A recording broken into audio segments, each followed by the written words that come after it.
Hello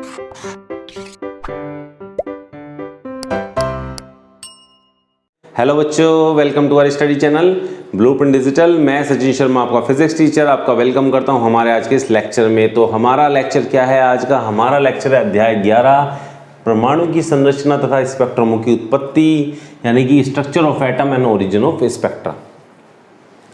तो यहाँ आपको एक वर्ड दिखाई दे रहा होगा, इसके नाम में मैं आपका थोड़ा ध्यान दिलाना चाहता हूँ। वहाँ पर ये क्या है? परमाणु, और फिर उसकी संरचना, और फिर स्पेक्ट्रमों की उत्पत्ति, यानी कि स्पेक्ट्रम क्या होते हैं, उनकी उत्पत्ति कैसे होती है, वो आज हम इस लेक्चर के माध्यम से पढ़ने का प्रयास करेंगे। तो इस चैप्टर में, ये चैप्टर बहुत ही इंटरेस्टिंग है, बहुत ही इंटरेस्टिंग है, समझना चाहिए आपको इसे अच्छी तरह से। तो इसमें क्या है? इसमें जो मेन जो चीज़ है वो है परमाणु। क्या है इसमें? परमाणु, यानी कि एटम। एटम जो है हमारी सृष्टि का आधार है, हमारे ब्रह्मांड का आधार है एटम। ठीक है, हमारे ब्रह्मांड का क्या है? आधार है। तो ये कैसे आधार है, इसको थोड़ा समझने का प्रयास करते हैं। तो हम बात करते हैं नेचुरल फिलॉसफी की। किसकी बात करते हैं? नेचुरल फिलॉसफी की, यानी कि हम बात करते हैं प्राकृतिक दर्शन शास्त्र की, यानी कि इसे कहते हैं नेचुरल फिलॉसफी। तो फिलॉसफी क्या है? दर्शन शास्त्र है क्या एक्चुअली? दर्शन शास्त्र है किसी भी चीज को लेना, किसी भी वस्तु को लेना, पदार्थ को लेना और उसके बारे में डिस्कशन करना। ठीक है, कोई व्यक्ति अपने उस पर प्रमाण देगा, कोई व्यक्ति अपने हिसाब से बताएगा कि ये चीज़ है क्या, दूसरा व्यक्ति अपने हिसाब से बताएगा है क्या। तो उस पर जो complete discussion, that is philosophy. ठीक है, कि अलग अलग लोगों ने, अलग अलग वैज्ञानिकों ने कह लीजिए, या फिर अलग अलग तरह के लोगों ने, दार्शनिकों ने इस पर अपने अपने मत रखे। तो मत क्या कहलाए? वो क्या कहलाए? दर्शन शास्त्र कहलाया, यानी फिलॉसफी कहलाया। तो प्राकृतिक फिलॉसफी, इसके बारे में क्या कही गई? प्राकृतिक क्यों लगा? प्राकृतिक इसलिए लगा क्योंकि परमाणु का संबंध किससे है? परमाणु का संबंध ब्रह्मांड से है। किससे है संबंध इसका? ब्रह्मांड से है परमाणु का संबंध। ब्रह्मांड से संबंध होने का मतलब है कि ये बहुत इंपॉर्टेंट हो जाता है समझना कि परमाणु है क्या। क्योंकि ये कहा जाता है, ऐसा विश्वास है दर्शन शास्त्र के अनुसार, प्राकृतिक दर्शन शास्त्र के अनुसार ऐसा विश्वास है कि परमाणु जो है, ये जो ब्रह्मांड है, वो ब्रह्मांड है, वो बहुत, ब्रह्मांड का प्रत्येक पदार्थ जो है वो बहुत छोटे छोटे सूक्ष्म कणों से बना है। यानी कि इसका क्या है? ब्रह्मांड का प्रत्येक पदार्थ, प्रत्येक पदार्थ में क्या क्या चीज़ें आ जाएंगी? प्रत्येक पदार्थ में वैसे तो असंख्य चीज़ें आ जाएंगी, समझाना बड़ा मुश्किल है, बहुत कहना इसके बारे में मुश्किल है, परंतु मैं कुछ चीज़ें के बारे में आपको बता देता हूँ। जैसे कि हम कहें जल जो है ये भी पदार्थ ही है। तो ये भी किससे बना? ये भी सूक्ष्म कणों से बना हुआ है। इसके बाद बात करते हैं हम वायु की बात करते हैं। तो वायु भी क्या है? वायु भी विभिन्न कणों से बनी हुई है, विभिन्न कण होते हैं वायु में, उनसे इसका निर्माण होता है।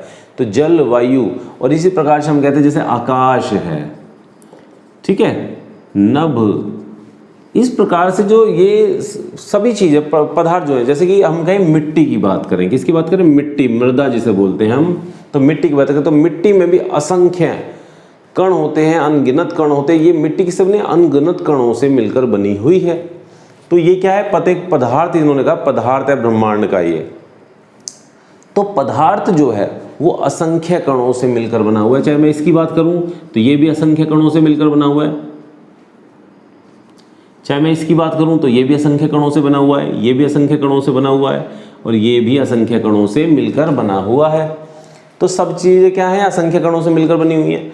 और ये जो कण है, इस कण को हम परमाणु कहते हैं। क्या कहते हैं? इस असंख्य कण को, यानी असंख्य का मतलब असंख्य कण तो अनगिनत कण हो गए, इनमें से जो प्रत्येक कण को हम क्या कहेंगे? उसे हम परमाणु कहेंगे। परमाणु शब्द जो है, परमाणु शब्द कहाँ से आया? परमाणु शब्द आया यूनानी दार्शनिकों से। किससे आया? यूनानी दार्शनिकों से।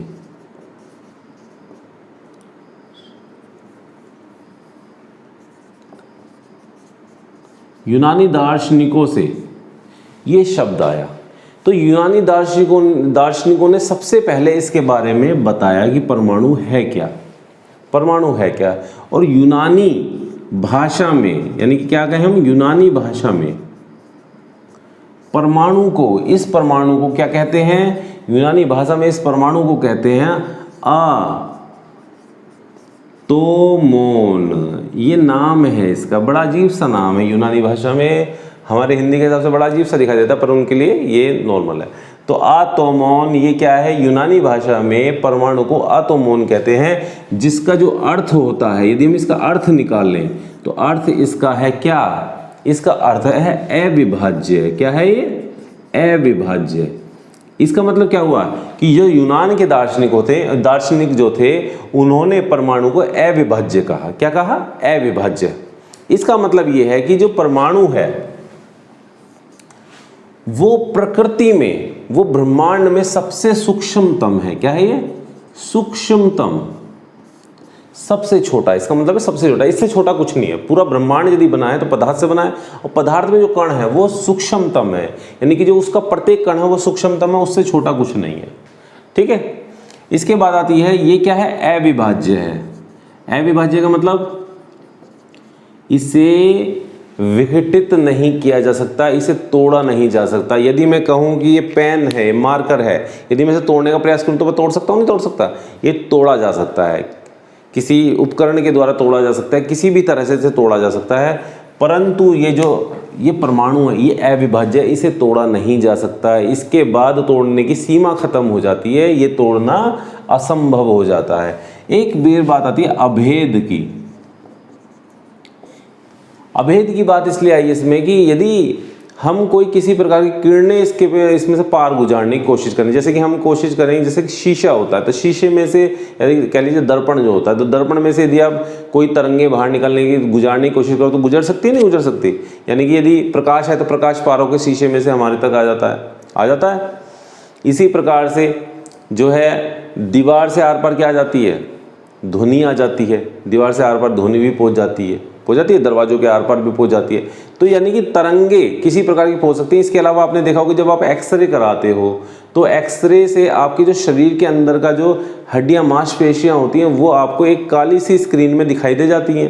वो आपको एक काली सी स्क्रीन दी जाती है, उसे फिल्म होती है वो एक तरह की, तो वो फिल्म दी जाती है। तो आपके अंदर का जो ढांचा होता है, शरीर में जिस पार्ट का भी लिया जाता है वो आपको वहाँ पे दिखाई दे जाता है। यानी कि उसमें क्या जाती है, एक्स किरणें जाती हैं। तो एक्स किरणें आपके अंदर के शरीर का को चित्रित कर देती हैं फिल्म पे। इसी तरह से सीटी स्कैन होते हैं, एमआरआई होते हैं, तो वो क्या करते हैं, अपने अंदर के जो पार्ट्स हैं, बॉडी पार्ट्स अंदर के, उनको वो क्या कर देते हैं, उनको चित्रित कर देते हैं फिल्म के ऊपर। तो यानी कि संभव उन किरणों से हम किसी भी उसको भेद सकते हैं, किसी भी शरीर को भेद सकते हैं, दीवार को भेद सकते हैं, दीवार के आर पार का पता लगाने की कोशिश की जा सकती है। परंतु जो ये परमाणु हैं, इसके आर पार कोई नहीं जा सकता, इसके आर पार कुछ नहीं जा सकता। ना कोई किसी प्रकार किरणें जा सकती, ना कोई एक्स किरणें, ना कोई गामा किरणें, ना कोई बीटा किरणें, किसी प्रकार किरणें इसके आर पार नहीं जा सकती। इसलिए इसका मतलब इसे क्या कहा गया, अभेद कहा गया। क्या कहा गया, अभेद इसको कहा गया। तो सूक्ष्मतम हुआ, अविभाज्य हुआ और अभेद हुआ। तो ये इसका क्या है, किसके अनुसार है, ये यूनानी दार्शनिकों के अनुसार था, यूनानी दार्शनिकों के अनुसार था। अब बात आती है हमारे भारतीय दर्शन शास्त्र, क्योंकि यूनानी दर्शन शास्त्र वालों ने ऐसा कहा कि क्या है, परमाणु है और ये अविभाज्य है, और उन्हीं की थ्योरी को बढ़ाते हुए क्या कहा गया है, सूक्ष्मतम है, अविभाज्य, अभेद है। ठीक है। अब बात आती है प्राकृतिक के बाद में भारतीय दर्शन शास्त्र की। भारतीय दर्शन शास्त्र, तो भारतीय दर्शन शास्त्र भी ये मानता है कि सृष्टि के जो निर्माण की जो ईंट है, सृष्टि के निर्माण की ईंट जो है वो क्या है, परमाणु। यानी कि वो भी ये मानता है कि सृष्टि किससे बनी हुई है, सृष्टि की ईंट भी है जो है, वो जो उसका निर्माण हुआ है वो भी क्या है, वो भी परमाणु है। यानी कि सृष्टि का जो निर्माण हुआ है वो परमाणु की वजह से हुआ। किसकी वजह से हुआ है, परमाणु की वजह से सृष्टि का निर्माण हुआ है। आगे बात आपको समझ में कि भारतीय दर्शन शास्त्र भी लगभग वही बात कह रहा है, क्योंकि सृष्टि क्या है, सृष्टि भी तो ब्रह्मांड ही है, जिसका ना ओर है ना छोर है, जिसके ना पार है ना आर। तो आर पार कुछ नहीं है और छोर कुछ नहीं है, जिसका अनंत छोर है, जहाँ तक आप पहुँच नहीं सकते, कभी जीवन में भी जाने की नहीं सोच सकते, नहीं पहुँच सकते। तो वो क्या है, वो सृष्टि है, वही क्या है, वही ब्रह्मांड है। तो और इस ब्रह्मांड का जो कण है, जो सबसे छोटा कण है और अविभाज्य और अभेद है, वो है परमाणु। तो ये इस चैप्टर में हम क्या पढ़ेंगे, परमाणु की संरचना पढ़ेंगे, परमाणु की संरचना होती कैसी है, ठीक है, किस प्रकार की संरचना इसकी होती है, वो इस चैप्टर के अंदर हम पढ़ेंगे। अब बात आती है स्पेक्ट्रम की। तो स्पेक्ट्रम क्या होता है, थोड़ा सा इसके बारे में भी समझ लेते हैं, क्योंकि हमने यहाँ पर बात कर दी है पदार्थ की, आपने देखा हमने पदार्थ की बात कर दी। तो जब पदार्थ की बात कर दी तो पदार्थ को हम यदि गर्म करें, क्या करें, विभिन्न तापों पर गर्म करने का प्रयास करें, तो पदार्थ में क्या होंगे, तत्व होंगे। तत्व वैसे तो पदार्थ को ही कहा जाता है, तो तत्व का मतलब कह लीजिए कि अंदर क्या होंगे, इसके कण होंगे, कण होंगे या परमाणु होंगे। तो परमाणु से जब गर्म करते हैं हम पदार्थ को, तो उस परमाणु से विकिरण निकलती हैं। क्या निकलती हैं, उस पदार्थ से विकिरण निकलती हैं। पदार्थ को गर्म करने पर क्या निकलेंगे, इससे पदार्थ के अंदर से, पदार्थ में परमाणु होगा और परमाणु जब गर्म हो रहा है तो उससे विकिरण निकल रही है। क्या निकल रही है, विकिरणें निकलती हैं। और ये विकिरण कैसी होती हैं, विकिरणें होती हैं ये वैद्युत चुंबकीय, वैद्युत चुंबकीय विकिरणें निकलती हैं। पदार्थ के परमाणु को, पदार्थ को गर्म करने पर पदार्थ के परमाणु से वैद्युत चुंबकीय विकिरण निकलती हैं। और ये वैद्युत विकिरणें जो होती हैं, इसमें जो होता है, क्या होता है, इसमें, इस विकिरण में तरंग दैर्ध्यों का वितरण होता है। क्या होता है, वितरण होता है।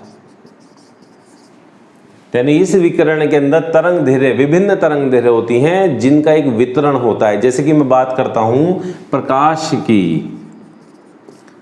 की यदि मैं बात करूं तो प्रकाश कितने भागों में बटा होता है, प्रकाश में 7 रंग होते हैं। आपको पता है 7 रंग होते हैं, वो किस क्रम में होते हैं, विबग्योर क्रम में होते हैं। जिसमें R क्या है, रेड है, तो V क्या है, वोयलेट है। और इसकी तरंग दैर्ध्य लगभग 4000 एंगस्ट्रॉम होती है, तो इसकी तरंग दैर्ध्य लगभग 8000 एंगस्ट्रॉम होती है।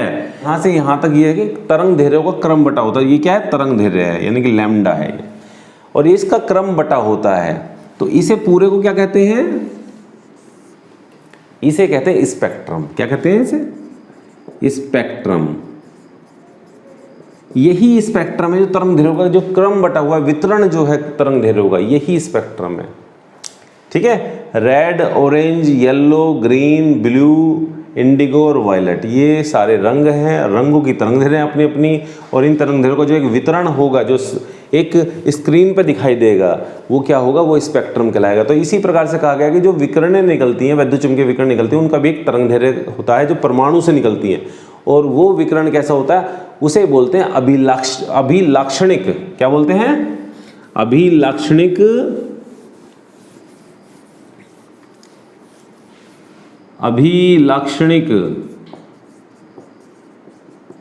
स्पेक्ट्रम। क्या बोलते हैं, अभिलाक्षणिक स्पेक्ट्रम इसे बोला जाता है। जो ये तरंग दैर्ध्यों का वितरण निकलेगा किसके द्वारा, परमाणु के द्वारा, उसे गर्म करने पर, तो उसे कहते हैं अभिलाक्षणिक स्पेक्ट्रम। ये अभिलाक्षणिक स्पेक्ट्रम होता है। और ये ऐसा होता क्यों है, विकिरणें क्यों निकलती हैं, किस प्रकार से और क्यों निकलता है ये स्पेक्ट्रम, स्पेक्ट्रम बनता क्यों है। ये बनता है कि जैसे कि पदार्थ को आप गर्म कर रहे हो, तो पदार्थ क्या करते हैं, पदार्थ के अंदर के जो कण होते हैं, यानी कि परमाणु जो होते हैं, वो दोलन करने लग जाते हैं।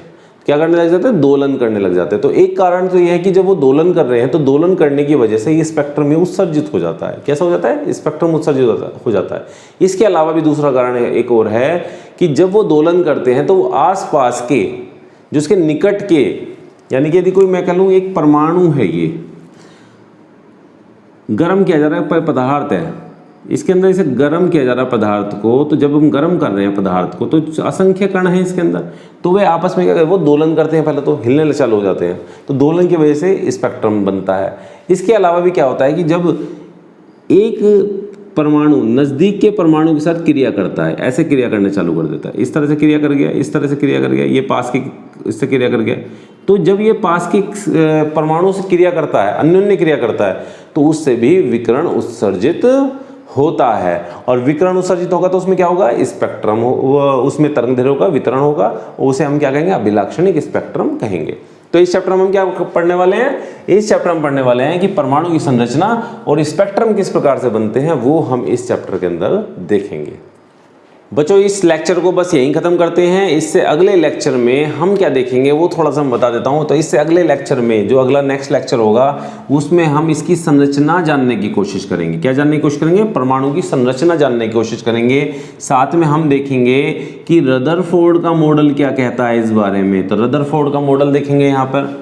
रदरफोर्ड के मॉडल के साथ में हम थॉमसन का मॉडल देखेंगे। क्या देखेंगे? थॉमसन का मॉडल देखेंगे। इसके अलावा भी चीज़ें आएंगी, जैसे नील्स बोर का आएगा। इसमें नील बोर कहा जाता है वैसे इसे। तो नील बोर देखेंगे। नाभिक का आकार हम समझने का प्रयास करेंगे। नाभिक का आकार कि नाभिक क्या होता है। अभी तो नाभिक भी समझना बाकी है, क्योंकि अभी तो बात परमाणु की हुई है। तो परमाणु के अंदर नाभिक भी होगा, तो उसको समझने का प्रयास करेंगे। तो इस प्रकार से नेक्स्ट वीडियोज़ में ये हम चीज़ें देखेंगे। तो इसके लिए बिल्कुल भी मिस ना करें, क्योंकि नई चीज़ है। 11th क्लास में पहली बात तो बहुत कम पढ़ाया जाता है किसी भी टॉपिक को, बहुत ज़्यादा इसके बारे में अध्ययन ही नहीं किया जाता। ये अध्ययन कहाँ किया जाता है? जब आप हायर एजुकेशन में चले जाते हो, तो चाहे आप ग्रेजुएशन कर रहे हो, चाहे पोस्ट ग्रेजुएशन कर रहे हो, तो वहाँ पर ये चीज़ें खुल के आती हैं। बहुत अधिक संख्या में इसके अंदर चीज़ें पढ़ाई जाती हैं, बहुत डिटेल्ड पढ़ाया जाता है। परंतु यहाँ पर तो हमें क्या करना है, 11th 12th जो हमारी होती है, इसमें तो बोर्ड देना है। तो बोर्ड में बाहर से सब कुछ पढ़ा दिया जाता है। ठीक है, बहुत बाहर से पढ़ाया जाता है, अंदर से बहुत गहराई तक कुछ नहीं जाते हैं। तो ये बस ये आप समझ लो कि इसे तो बस ये बाहर से मैंने बताया आपको, अंदर से तो बहुत गहराई है इसके अंदर भी, बहुत समझाया जा सकता है इसके अंदर। ठीक है, तो कोई भी लेक्चर मिस मत करना, क्योंकि हम जो समझा रहे हैं वो आपके एग्जाम में आने वाला है। ठीक है, वो आपको समझना बहुत ज़रूरी है। बेसिक्स क्लियर हो रहे हैं आपके। ठीक है, तो हम चलते हैं नेक्स्ट वीडियो की ओर। तो टिल देन गुड बाय। और यदि वीडियो आपको अच्छा लगा है तो आप इसे लाइक, शेयर और सब्सक्राइब जरूर कर सकते हैं। साथ में बेल आइकन का बटन जरूर क्लिक करें। Thank you very much. Thank you for watching our video. Thank you.